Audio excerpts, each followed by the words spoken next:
number 3 please. Sa wakas mag-hilo na tayo.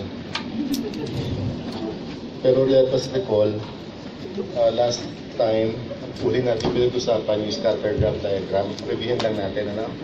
Sa scatter graph diagram, you draw the axis, yung cost, yung x. Ito yung cost, total cost, meaning composed of variable and fixed cost. Kaya sinesegregate yung components.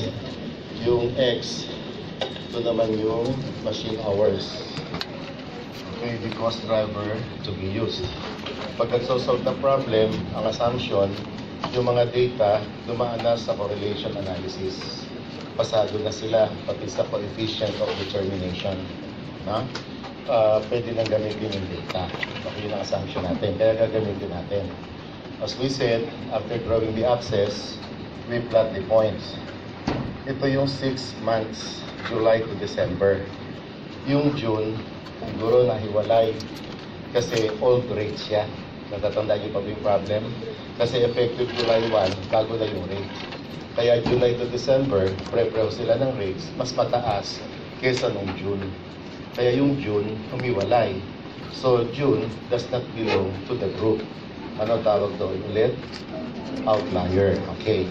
Next step, after plotting the points, we draw a straight line through the points as much as possible sa gitna at the middle of the group of points. Ano ulit tawag yan sa line na yan? Regression line. Okay. After drawing the regression line, we get 2 points from the line.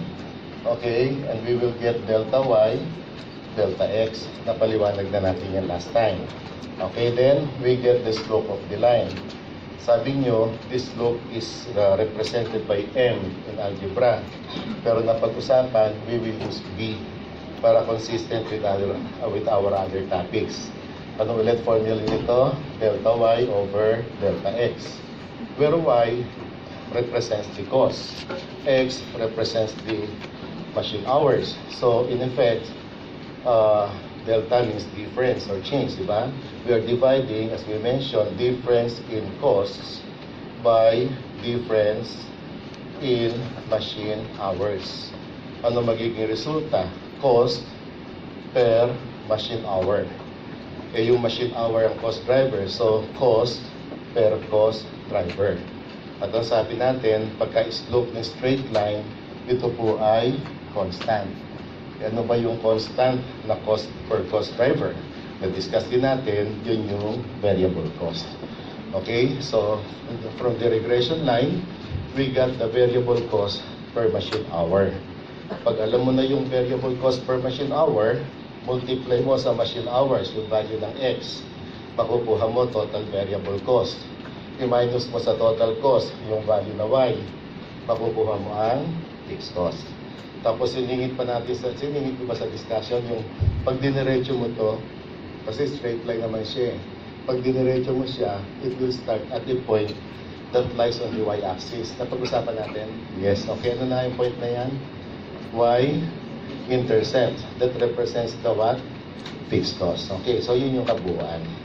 Ngayon, sabi nga nung iba, gusto ko lang naman malaman kung magkano variable tsaka fixed cost components, pwede bang wag na lang mag-drawing ng graph? Eh sabi natin, pwede naman. Okay. Simplify mo yung scatter graph diagram method. When you draw the regression line, you'll get 2 points. Obligado, yung 2 points na yan, isang high at isang low. Okay, kaya sabi ni iba, dumiretso na lang din sa problem. Di ba bawat pair of data, isang point yun. Kasi bawat pair, merong x and y values. Yung dependent and independent variables. Pero kung diretso sa problem, what points are you going to get? E di yung high, tsaka yung low. Maraming high, maraming low. Ewan ko kung napansin niyo sarili niyo, pag nag-high low points method kayo, pag pumili na kayo ng points, hindi basta high. Iniisa-isa niyo pa yun eh. Ano pinipili niyo? Yung highest. Okay? Hindi rin basta low. Ang pinipili nyo, yung lowest. Bakit highest tsaka lowest ang pinipili? Kasi sila yung good representatives.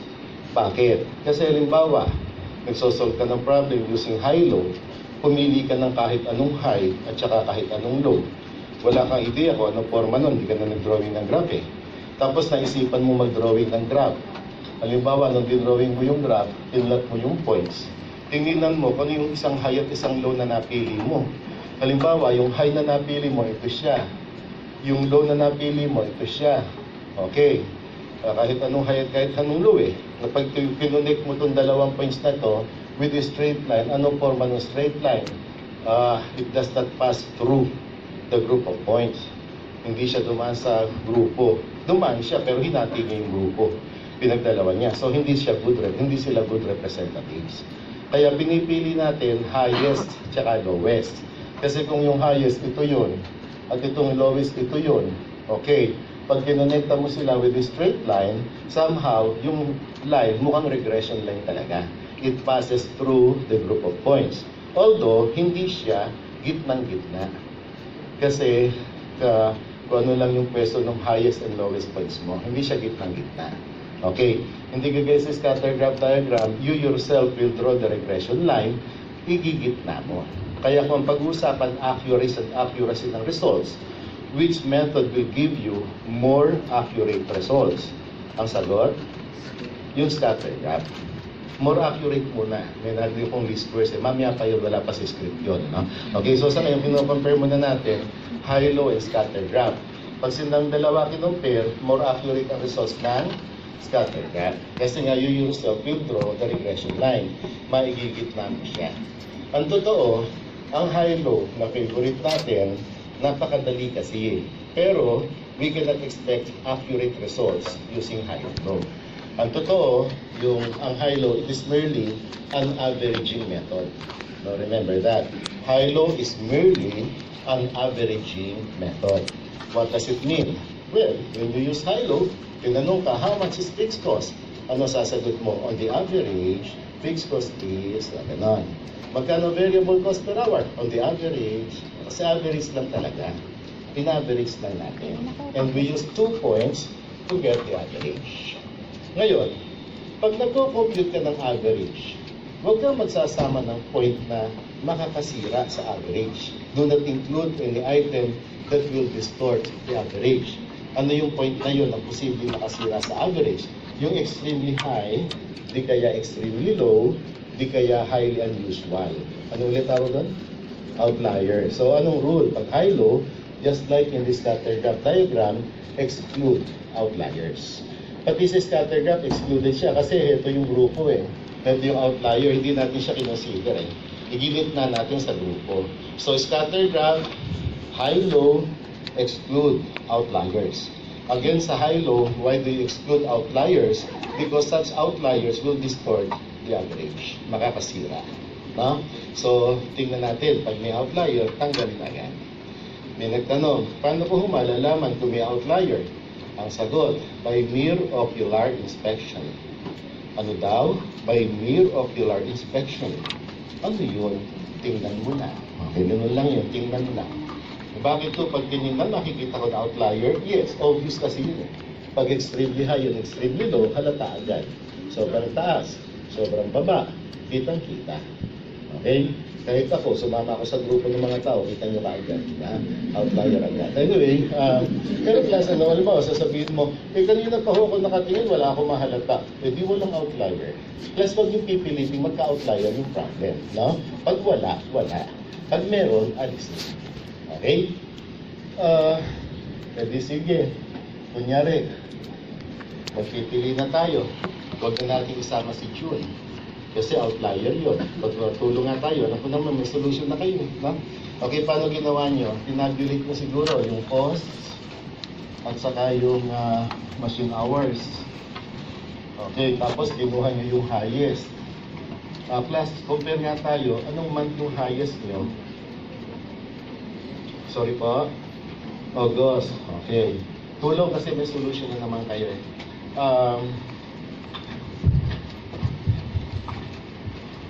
August. Magkano yung cost ni August? 12,200. No? Okay, 12,200. Tapos yung kapartner niya, pakipansin yung wordings ko ha, yung kapartner niya na machine hours ay 34,000. Check nga muna natin kung pareho silang highest. Si 34,000 ba, siya talaga yung highest sa machine hours? Yes. Eh yung kapartner niya, si 12,002, siya ba talaga highest sa cost? Patay. Hindi naging magkapartner, yung hindi parehong highest yung magkapartner. Eh, naghahanap tayo ng highest. May mas pataas pa pala sa 12,2. Nasa ibabaw niya lang, 13. No? Okay, so anong gagawin natin? Kukunin natin sa 34,000 hours kasi siya highest sa hours. Kaya lang, ipapartner natin sa kanya yung 13,000 para pareho na silang highest. Tapos sabihan natin sila, o mula ngayon, kayo na. Ganun, no? Plus, ganun ba ginawa niyo? Huwag na huwag yung gagawin yun, immoral yun, no? Sa bawat point, may kanya-kanyang kapartner talaga. Pag may kapartner ka na, huwag ka nang papartner pa sa iba, no? Isti ka sa partner mo, ganun yun. Kasi halimbawa, itong point na to, bawat isang point may x and y value. Itong point na to, ito x value niya. Ito ang y value niya. Yan sila talaga. Hindi po pwedeng, itong point na to, ito x value, tapos handun yung y value. Hindi pwede yun. Remember, ang method, high and low points method, hindi high and low figures method. Okay? Eh paano ho yun? Yung cost, 13,000 highest. Ang kapartner niya, 33,750. Hindi naman highest sa hours. Sa hours, ang highest 34,000. Ang kapartner niya, 12,200. Hindi naman highest sa cost. Eh sino ho ang masusunod? Okay, in choosing the point. Okay, which should prevail? The cost or the hours? The hours. Or the cost. Plus the cost. Or the hours. Galit na. Huwag agad mainit ulo, ha?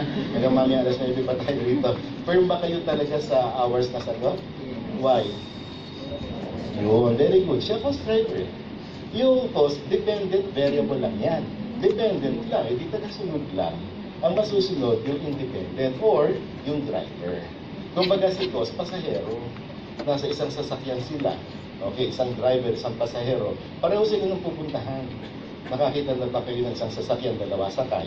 Yung driver at pasahero. Pero magkaiba ng pinupuntahan. Okay, siyempre isa lang pupuntahan nun. At sino masusunod? Yung may hawak ng wheels. Sino yon? Yung driver. Kahit nagsisisigaw na yung pasahero, ikanan mo. Gusto ng driver, ikaliwa. Kakaliwa yan. Ganun po yun. Ano? So, anong rule sa high-low? Yung kanina, rule number 1, exclude outliers. May rule number 2. Anong rule number 2 sa high-low? In choosing the points, because driver should prevail. In choosing the points, because driver should prevail. Okay. So, pipiliin natin yung 34,000, ipapartner natin yung original niyang kapartner kahit hindi highest. Now, you might say, paano ho yun? Hindi na-accurate ang results. Nag-uumpisa pa lang tayo, hindi na-accurate yan. Remember, we do not expect accurate results using high-low. Pwede ho yung ganun, hindi accurate. Ang subject natin, MS. It is not financial accounting. Another difference between financial accounting and managerial accounting, including MAS, accuracy of data. Sa financial accounting, data should be accurate, up to the last centavo. Sa MS, no. We're not after accuracy here. Kasi sa MS, yung mga figures natin, ginagamit for planning purposes, for decision-making purposes. Natural kung for planning sa future yun. Mahirap maging accurate sa future. No? Yung financial accounting, historical data ginagamit nyo. Gagawa kayo ng financial statements, historical data. Dapat lang accurate kayo, tapos na yun. Pagka gumagawa kayo ng balance sheet, syempre balanced, up to the last centavo. Yung iba sa inyo, nasa accounting department, naka-encuentro na ba kayo ng balance sheet na hindi balance? Labo nun. Pag yung balance sheet hindi balance, huwag mo nang gamitin yung word na balance. Kaso pag inalis mo, ano matitira? Yun nga no? So dapat accurate sa financial accounting. Sa MS hindi. So okay lang. Punta tayo sa lowest. Compare, anong month ang lowest nyo? December. Okay. Tingin tayo sa oras muna ng December, 31,000. Tapos, kanyang cost ay 11,720. Okay. Pansinin niyo, no? Kung tutusin lowest si June. Kung tutusin, di ba? Si June ang lowest sa number of hours siya, lowest. Yung cost na ka-partner siya, lowest. Pero hindi natin siya kinuha. Bakit? Outlier. Excluded siya. Okay? So, posibleng yung hindi na-consider yun, nag-high-low kayo, June ang naging lowest nyo. Huwag po yun. Okay, so please help me, no? Anong ginawa natin? You got the differences. Patulong, magkano difference ng cost? 480. Magkano, ito kita naman, 3,000. And then what did you do? You divided. Okay, mabilis na lang to kasi may solution na kayo. Ano tawag nyo sa result nang nag-divide kayo? The variable cost per machine hour. Okay, 480 divided by 3,000, what do you get? 0.16. Okay. Plus, ito ho yung variable cost per machine hour. Nabanggit ko na itong high-low, simplified version ng scatter graph diagram. Totoo. Hindi na kasi tayo nag-drawing ng graph. Pero, ano ba itong cost? Hindi ba yan ni-represent natin by Y? Ano yung machine hours? Hindi ba ni-represent natin by X? Kaya yung difference na to na 480, this is difference in cost. Or, difference in Y values. Or, delta Y. At ito naman ho, following the pattern, ano to? Delta X. Okay. Kaya, yung divide natin 480 by 3,000, kung i-relate natin doon, ano siya? Siya ho yung delta Y over delta X, at siya ho yung slope of the line. This slope T. Kaya yung variable cost per hour, ginagamit natin pang represent letter T, this slope T. Okay? And now that we know the variable rate per hour, we can compute the fixed cost components. Pwede tayo mag-start sa August. Itong August ang highest no? Okay. Tapos, computing na rin natin yung para sa December. Ito naman yung lowest. Saan tayo sa total cost? Ito yung Y values. Yung total cost ng highest ay 12,200 at yung lowest, 11,720. Tapos, minus natin variable cost. Pagtsakaan nyo, no? Ano ko naman may solution na kayo? Okay, kaya lang kailangan natin discussin. How do you compute variable cost? Yung machine hours, multiply natin ang variable cost per hour. Yung variable cost per hour, yan yung slope B. Yung number of hours, yan naman yung X. In other words, variable cost is what? Bx. Okay, B times X. Bx, that's the variable cost. Okay, substitute figures dito ho, sa highest. Okay, dito na susulatan natin na dikit ko Ilan yung hours sa highest? 34. 34,000 times the B of 0.16. Patulong. Ulit. 5,440. Thank you. Okay, pag pinag-subtract, yun na po yun. Ang resulta, fixed cost, 6,760 yata ito. Yes, okay. Try nga natin sa December. Okay, sa December, ito na yung total cost niya. Multiply natin yung number of hours niya, which is 31,000 by the variable cost per hour na magkano for December. Magkano po? Oo. Plus yung 0.16, yun na in-expect na sasagot niyo. Yung 0.16, yun yung variable cost per hour para sa highest. Nagamit na natin yun sa highest. Nasa lowest na tayo. Nasa lowest na. Magkano variable cost per hour dito sa lowest? Sa highest nga yun Lowest yung tanong ko plus lowest. Magkano talaga? Galit na. Okay. Bakit firm kayo sa 0.16? Constant. Ang variable cost per hour, constant. Kahit anong month pa yan, 0.16 yan. Okay? Kasi constant yan. Okay, so, multiply po natin. Pakisuyo ulit.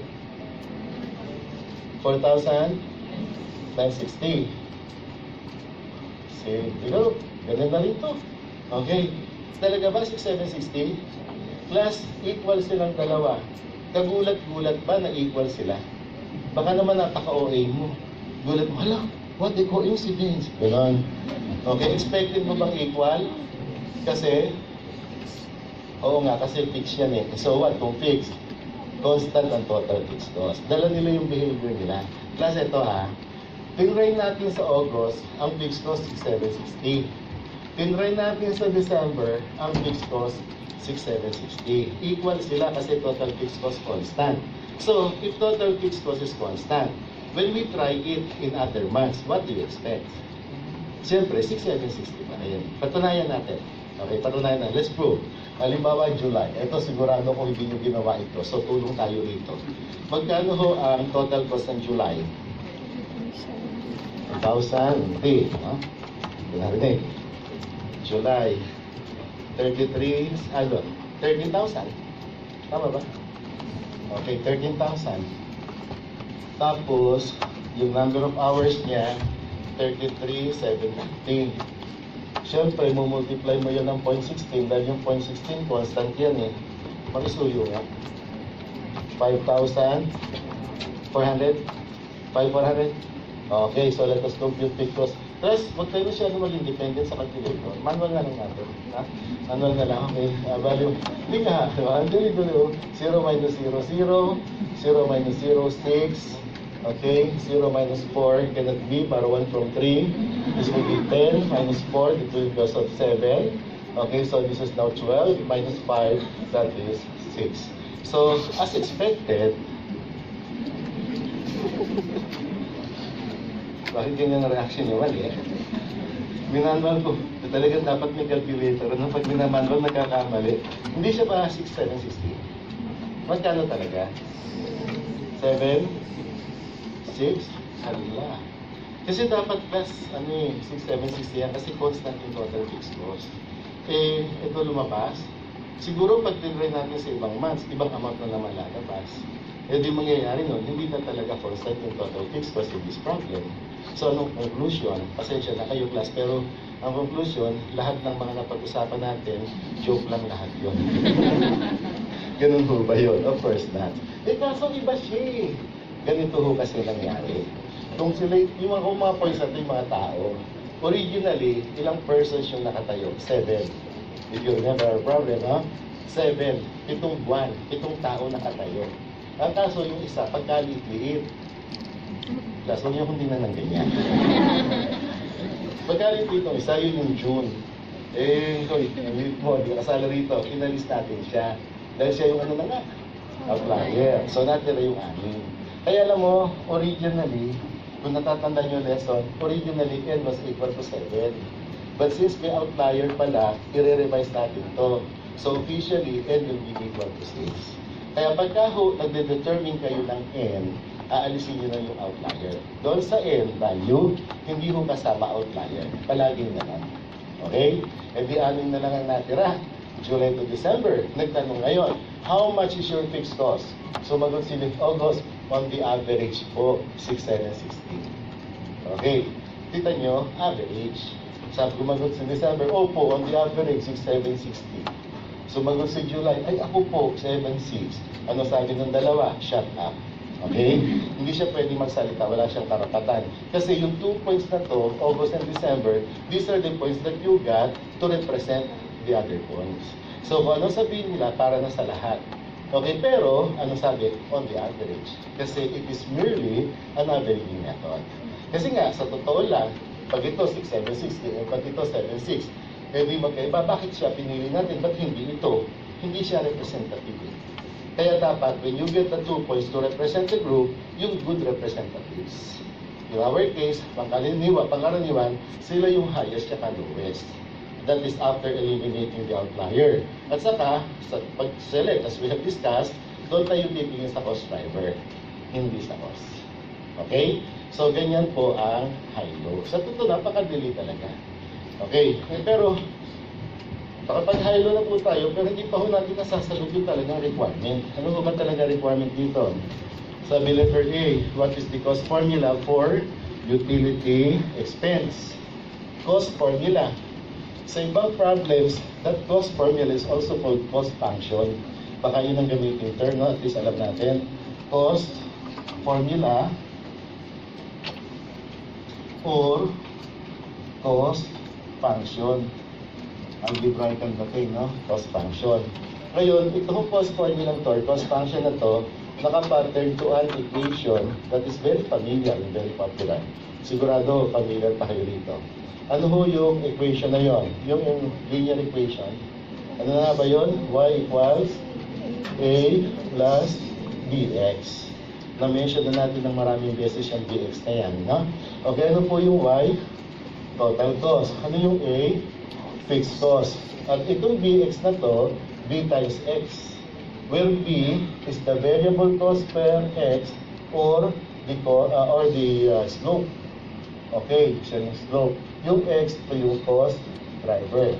Kaya plus bx or plus variable cost. Bx is equal to the variable cost. Substitute tayo ng figures. From the high-low solution, fixed cost is 6,760 plus 0.16x. That will be our total cost. Ngayon, ganito plus. Bakit siya tinawag na formula, cost formula? Kasi you can use this formula to calculate total cost for a given value of x. Pero pag sinabing for a given value of x, kahit anong value po ba, the answer is no.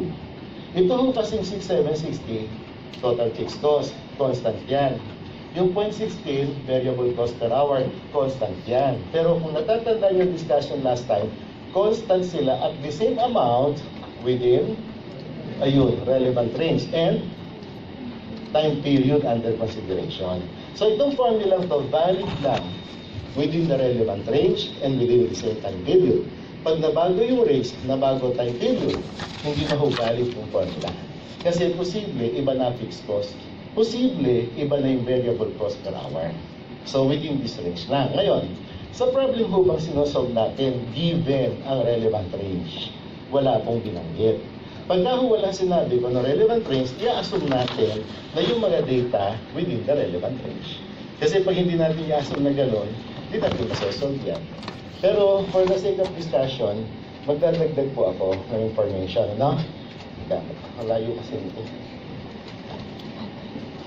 29, 30, okay. So, kunyari ho, given, huwag nyo hanapin, dagdag ko na lang to. Kunyari po, given sa problem na ang relevant range ay from 25,000 to 35,000. So, kunyari given. Sa health pasensya na makulit, pag walang given na relevant range, ang assumption, yung mga data given within the range, within the relevant range. Pero ngayon, binigay ko na. Okay. Considering that the relevant range is 25,000 to 35,000, itong formula to valid na within this range. Kaya halimbawa, tinanong ka, how much is total cost? If x is, shall we say, huwag nyo nang compute, usap na lang tayo. Okay, how much is total cost if x is 28,000? What will you do? 28,000 times 0.16. Ganun man ang result plus. Okay, so ibig sabihin ho, ginamit niyo formula. Kasi yung 28,000 within the range. Okay? Halimbawa, sabi, how much is the total cost if x is 36,000? Go! 36,000 times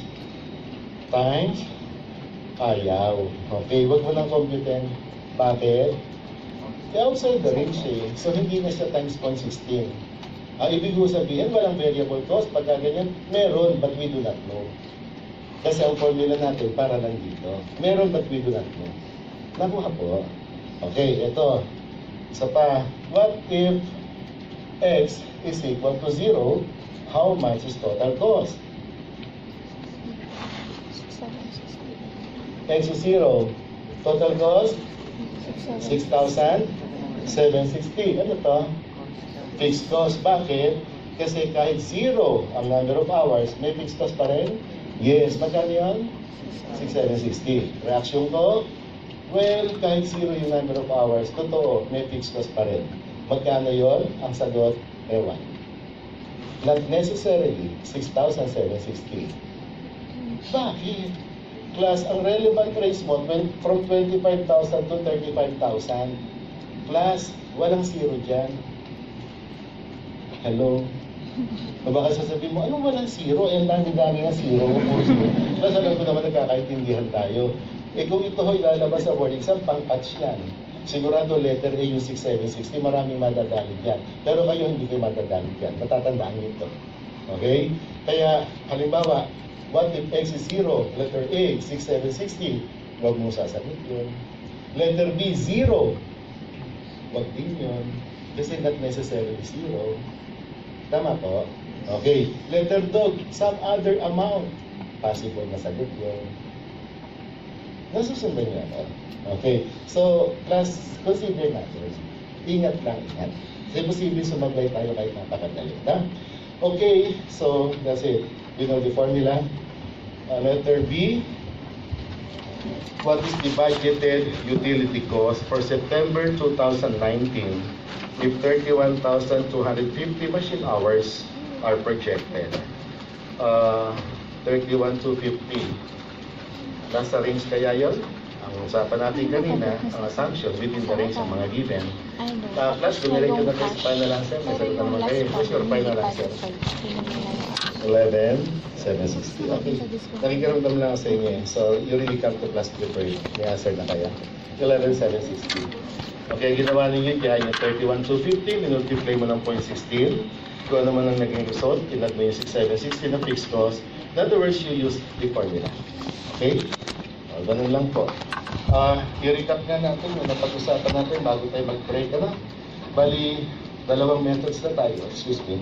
Scatter graph, tsaka high-low. Pag tinanong ka, which of the two methods will give you the more accurate results? Scatter graph. Okay. Pero halimbawa, we want the most accurate results. Eh, hindi ko natin magpapagpilian yung dalawa. Most accurate ang gusto eh. Pag most accurate, ano ho gagamitin natin? Least squares. Okay, so pag gusto most accurate, least squares. Lumabas sa board exam yung tanong, why is the method of least squares expected to give the most accurate results? Bakit most accurate results ang least squares? There are two answers. One, highly mathematical in approach. No? Yung method of least squares, highly mathematical in approach. Yung mga nag-solve na, feel na feel nyo yan. Nakatakot-takot na mga computations ang ginawa. Number two, all the points in the group are included in the analysis.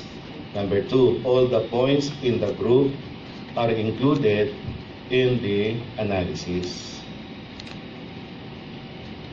All the points in the group are included in the analysis. Pag-usapan natin yung pangalawa. Okay? All the points. Kasi sa scatter graph, oo, ipa-plot natin lahat ng points. Then we draw a regression line.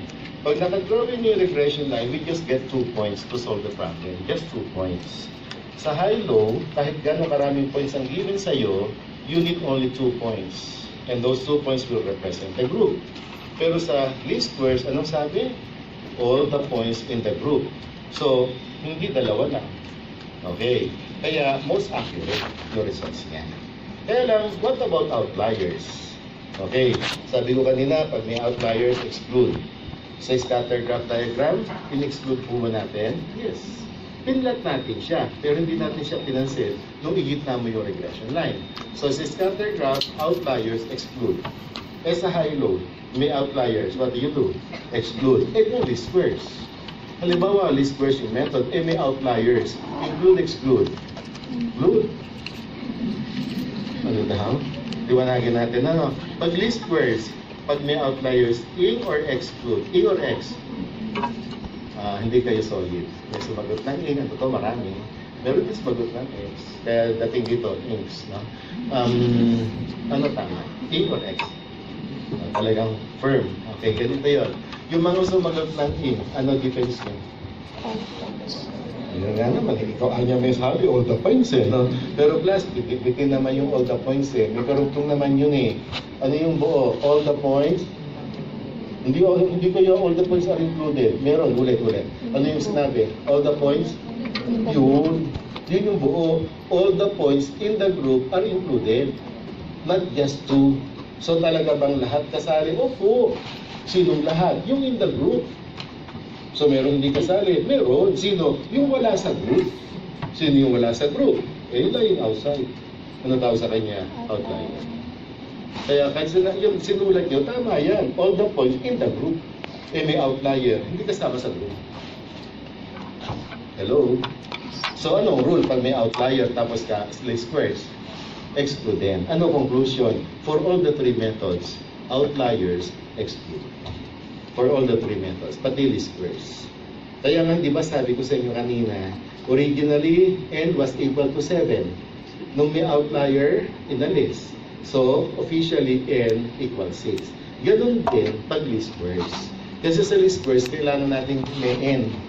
Dapat yung n na yun, tanggal na ang outlier. I-illustrate natin ang least squares after a short break.